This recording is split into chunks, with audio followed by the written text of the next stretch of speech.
নামক একটি গ্রহে অর্কদের বসবাস, কিন্তু ফেল ম্যাজিক নামক একটি বাজে শক্তির কারণে অর্কদের গ্রহ ধ্বংস হয়ে যাচ্ছে। ঠিক একই সময়ে বাবা হতে যাচ্ছে একটি অর্ক, যার নাম ডিউরোটান। ডিউরোটানের একটাই চিন্তাভাবনা যে ও নিজের সন্তানকে একটি সুন্দর ভবিষ্যৎ উপহার দেবে। গুলদান নামের অর্ক জাদুকর সব ক্লানের অর্কদেরকে এক জায়গায় একত্রিত করেছে, কারণ ও জাদু করে পৃথিবীতে আসার পোর্টাল তৈরি করবে বলে। গুলদানের জাদুর জন্য জীবনের বলিদান দিতে হয়। গুলদান ওর জাদু দিয়ে পৃথিবীতে আসার পোর্টাল খুলে দিলে সেই পোর্টালের মাধ্যমে অর্করা পৃথিবীতে আসা শুরু করে। ফ্রস্টউলফ গোত্রের প্রধান ডিউরোটান আর অন্তঃসত্ত্বা স্ত্রী ড্রাকার সাথে সেই পোর্টালে ঝাঁপ দিলে ড্রাকা সেই পোর্টালে থাকা অবস্থায় প্রসব বেদনায় ছটফট শুরু করে এবং পৃথিবীর বুকে পা দেওয়ার পরপরই সন্তানের জন্ম দেয়, কিন্তু বাচ্চাটি মারা যায়। গুলদান তখন ফেল ম্যাজিক ব্যবহার করে একটি হরিণের জীবন শক্তি শুষিয়ে নিয়ে শিশুটিকে বাঁচিয়ে পুনর্জীবিত করে। সব অর্করা সেই বাচ্চাটির জন্য আনন্দিত হয়। এভাবেই শুরু হয় ওয়ারক্রাফট মুভিটির প্রথম পর্ব। স্টর্মউইন্ড কিংডমের সেনাপতি লুথারের কাছে খবর পৌঁছায় যে একজন জাদুকর এসেছে একটি মৃতদেহ পর্যবেক্ষণ করার জন্য। খাদকার নামের সেই জাদুকর লুথারকে জানায় যে ব্যক্তিটি ফেল নামক একটি কালো জাদুর জন্য মারা গিয়েছে, তাই এই খবরটি সেই রাজ্যের রাজাকে জানানো প্রয়োজন।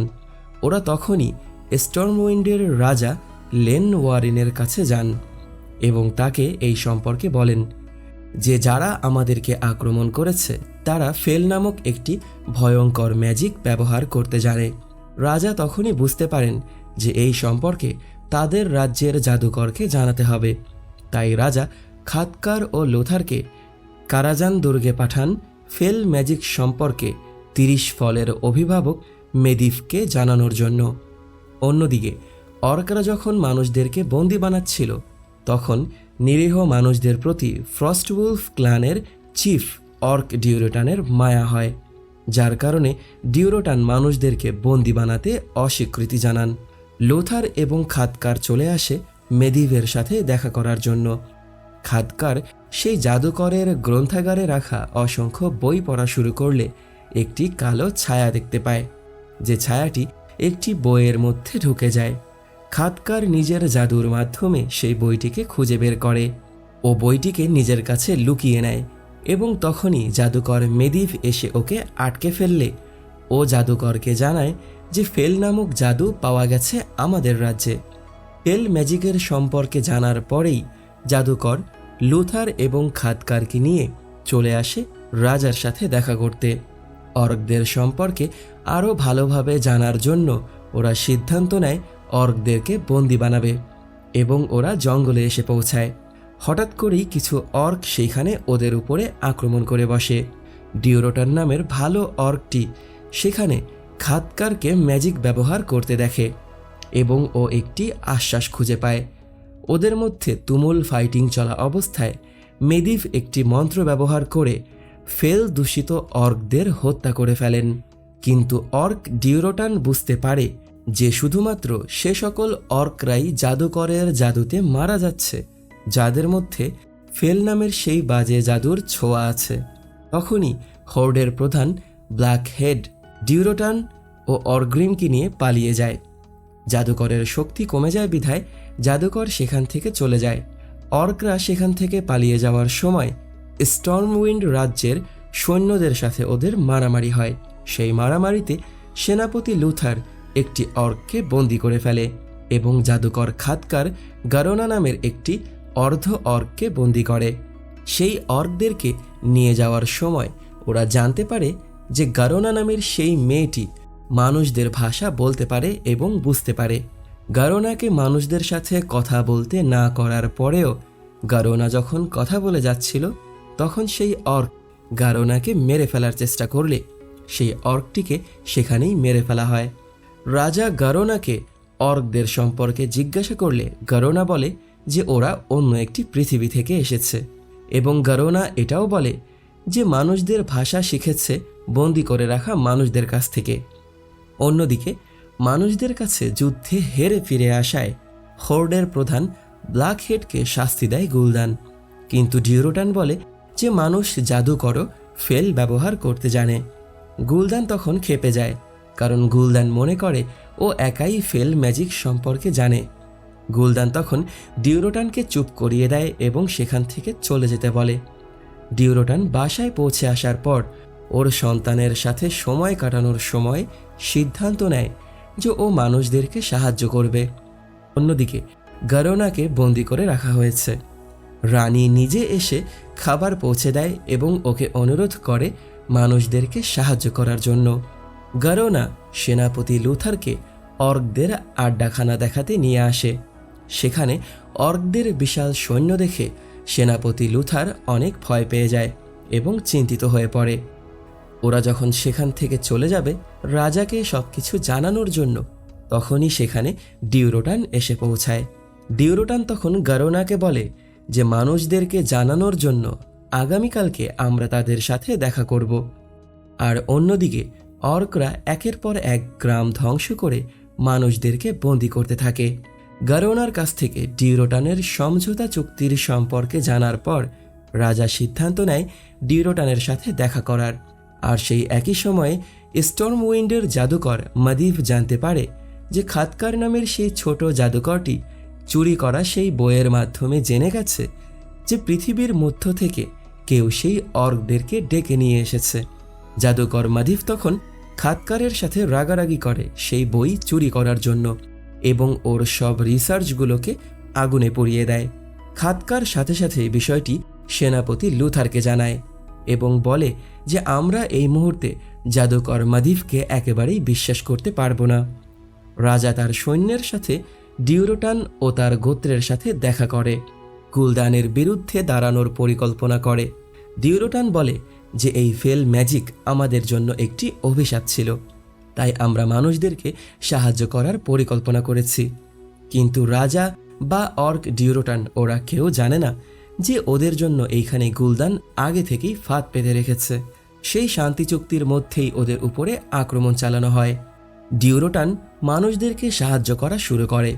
এরপরেও অর্করা রাজা এবং তার সৈন্যদেরকে ঘিরে ফেলে।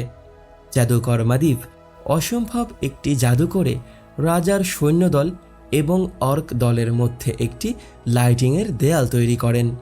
কিন্তু দুর্ভাগ্যবশত সেনাপতি লুথারের ছেলে সেই লাইটিংয়ের দেয়ালের অন্য পাশেই আটকা পড়ে যায়। লুথার অনেক চেষ্টা করে ওর ছেলেকে বাঁচানোর, কিন্তু লুথারের চোখের সামনেই ব্ল্যাকহেড নামের অর্ক লুথারের ছেলেকে মেরে ফেলে, যেটা দেখে লুথারের মন একেবারেই ভেঙে যায় এবং লুথার জাদুকর মাদিভের উপরে ক্ষেপে যায়। জাদুকর অসুস্থ হয়ে পড়লে খাতকার নামের সেই জাদুকর মাদিভকে তার টেম্পেলে নিয়ে আসে এবং কনফার্ম হয় যে জাদুকর নিজেও ফেল ম্যাজিক ব্যবহার করছে, কারণ জাদুকর মাদিভের চোখের মধ্যে ফেল ম্যাজিকের ছায়া দেখতে পাওয়া যায়। অন্যদিকে ডিউরোটানকে বিশ্বাসঘাতকতার জন্য বন্দী করা হয় এবং ডিউরোটানের স্ত্রী ড্রাকা ওর সন্তানকে নিয়ে সেখান থেকে পালিয়ে যাওয়া শুরু করে। অন্যদিকে জাদুকর খাতকার চলে আসে পৃথিবীর সবথেকে শক্তিশালী জাদুকরদের কাছে এবং ফেল ম্যাজিক সম্পর্কে আরও জানতে চায়। তখন গিয়ে খাতকার জানতে পারে যে জাদুকরকে হার মানাতে হবে, কারণ জাদুকর মাদিভ এই মুহূর্তে ফেল ম্যাজিকের কন্ট্রোলে চলে গিয়েছে এবং ততক্ষণে আসলেই ফেল ম্যাজিক জাদুকর মাদিভের কন্ট্রোল নিয়ে নেয় পুরোপুরি এবং তিনি একটি শয়তানে রূপান্তরিত হয়। এরপরেও জাদুকর মাদিভ নিজের পরিচয় গোপন করে রাজার কাছে ফিরে আসে এবং রাজাকে বলে যুদ্ধে রাজাকে সাহায্য করবে। লুথার জাদুকরের কথায় ভরসা না পেয়ে জাদুকরের সাথেই ঝগড়া করে বসে এবং এই জন্য লুথারকে বন্দী করে রাখা হয়। রাজা অর্কদের বিরুদ্ধে যুদ্ধে যাওয়ার প্রস্তুতি নেয়। খাতকার চলে আসে সেনাপতি লুথারের কাছে এবং ওকে মুক্ত করে জাদুকর মাদিভের সম্পর্কে সবকিছু বলে দেয়। আর জাদুকরকে মেরে ফেলার জন্য ওরা দুইজন রওনা দিয়ে দেয়। ডিউরোটানের সন্তানকে নিয়ে ওর স্ত্রী পালিয়ে যাওয়ার সময় অর্করা এসে ডিউরোটানের স্ত্রী ড্রাকাকে মেরে ফেলে, কিন্তু বাচ্চাটি বেঁচে যায় আর পানির মধ্যে ভেসে চলে যায়। ডিউরোটান চলে আসে গুলদানকে চ্যালেঞ্জ করার জন্য এবং ওদের মধ্যে একটি অসাধারণ ফাইটিং শুরু হয়। অন্যদিকে জাদুকর মাদিভের সাথে জাদুকর খাতকার এবং সেনাপতি লুথারের ফাইটিং শুরু হয়। মারামারির এক পর্যায়ে গুলদান যখন হেরে যাবে তখন গুলদান চিট করা শুরু করে এবং ফেল ম্যাজিক ব্যবহার করে ডিউরোটানকে মেরে ফেলা শুরু করে। সবার চোখের সামনে চিট করে ডিউরোটানকে মেরে ফেলার জন্য গুলদানের উপরে সবাই ক্ষেপে যায়, কিন্তু ওর জাদুর কাছে সবাই ভয় পেয়ে কেউ কোনো আওয়াজ তুলতে পারে না। গুলদান তখন আদেশ দেয় সেই পোর্টালের মাধ্যমে পুরো পৃথিবীতে আঘাত হানার, আর সেই পোর্টাল আসলে ওপেন করেছে জাদুকর মাদিভ। তাই জাদুকর মাদিভকে ঠেকানোর জন্য সেনাপতি লুথার এবং জাদুকর খাতকার একের পর এক চেষ্টা চালাতেই থাকে। তুমুল একটি যুদ্ধ শুরু হয় রাজার সৈন্যের সাথে অর্কদের। লুথার এবং খাতকারের সাথে মারামারি করা অবস্থায় পুরোটা সময়ই জাদুকর মাদিভ মন্ত্র পড়তে থাকে। বেশ কিছুক্ষণ চেষ্টা করার পর ওরা জাদুকর মাদিভকে মারতে সক্ষম হয়, আর সেই মন্ত্র পড়া বন্ধ হয়ে গেলে সেই পোর্টালটিও বন্ধ হয়ে যায়। খাতকার জাদুকর মাদিভের শরীর থেকে সব ফেল ম্যাজিকগুলোকে টেনে নিয়ে সেটাকে ধ্বংস করে দেয়। লুথার রওনা দিয়ে দেয় রাজাকে সাহায্য করার জন্য, কিন্তু মারা যাওয়ার আগ মুহূর্তে জাদুকর মাদিভ ওর সর্বশেষ ক্ষমতা ব্যবহার করে রাজাকে সাহায্য করার জন্য পোর্টালটি আবারও চালু করে দেয় এবং সৈন্যরা সেই পোর্টালের মধ্য দিয়ে ওদের রাজ্যে ফিরে আসা শুরু করে। রাজা ব্যস্ত হয়ে পড়ে বন্দি করে রাখা মানুষদেরকে মুক্ত করে দেওয়ার জন্য, কিন্তু ততক্ষণে জাদুকর একেবারেই মারা যায় এবং পোর্টালটি বন্ধ হয়ে যায়, আর রাজা সেখানেই আটকা পড়ে যায়। অর্করা যখন রাজাকে মেরে ফেলবে তখন গারোনার জীবন বাঁচানোর জন্য রাজা গারোনাকে বলে রাজাকে মেরে ফেলার জন্য। যদি গারোনা রাজাকে মেরে ফেলে তাহলে অর্করা গারোনাকে বাঁচতে দেবে এবং গারোনা পরবর্তী লিডারের জায়গা পেলে ও যেন মানুষ এবং অর্কদের মধ্যে বন্ধুত্ব তৈরি করতে পারে। এটাই ছিল রাজার সর্বশেষ ইচ্ছে। তাই গারোনার হাতে আর কোনো রাস্তা না থাকায় ও এক পর্যায়ে রাজাকে হত্যা করে ফেলে এবং অর্করা গারোনার জন্য আনন্দিত হয়। কিছু সময়ের মধ্যেই লুথার সেখানে এসে পৌঁছায় এবং রাজার ঘাড়ে গারোনাকে দেওয়া চাকু দেখতে পেয়ে উনি বুঝতে পারেন যে গারোনাই রাজাকে মেরে ফেলেছে। লুথার রাজার মৃতদেহ নিয়ে সেখান থেকে চলে যাওয়ার সময় ব্ল্যাক হেড লুথারকে ধরে ফেলে এবং লুথার আর ব্ল্যাক হেডের মধ্যে তখন একটি ডুয়েল ম্যাচ অনুষ্ঠিত হয় এবং লুথার ব্ল্যাক হেডকে মেরে ওর ছেলের মৃত্যুর বদলা নেয়ার একটি সুযোগ পায়, যার কারণে ও ব্ল্যাক হেডকে চোখের পলকেই মেরে ফেলে। এরপরেও যখন গুলদান আদেশ দেয় সেনাপতি লুথারকে মেরে ফেলার, তখন গারোনা বলে যে এইটা নিয়মের বিরুদ্ধে, কারণ লুথার জিতে গেছে এবং সব অর্করা তখন গারোনার সাথে একমত হয়। লুথার রাজার মৃতদেহ নিয়ে সেখান থেকে চলে যায়। লুথার তখন গারোনার দিকে তাকিয়ে থাকে, কারণ ও গারোনাকে পছন্দ করা শুরু করেছিল। খাতকার সেই রাজ্যের জাদুকরের পদবি পায় এবং লুথারকে পরবর্তী রাজা ঘোষণা করা হয়। ওরা সবাই মিলে রাজার প্রতি সম্মান প্রদর্শন করে, আর কিছু মানুষ পানির মধ্যে ভেসে আসা ডিউরোটানের সন্তানকে খুঁজে পায়। আর এর মাধ্যমেই আমাদের ওয়ারক্রাফট মুভিটির প্রথম পর্বের সমাপ্তি ঘটে। তো ভিডিওটি যদি তোমাদের কাছে ভালো লেগে থাকে তাহলে লাইক, কমেন্ট এবং শেয়ার করে দিও। সাবস্ক্রাইব করে পাশেই থেকো। পরবর্তী ভিডিও দেখার আমন্ত্রণ জানিয়ে বিদায় নিচ্ছি আমি অনিক আলভিন। টাটা।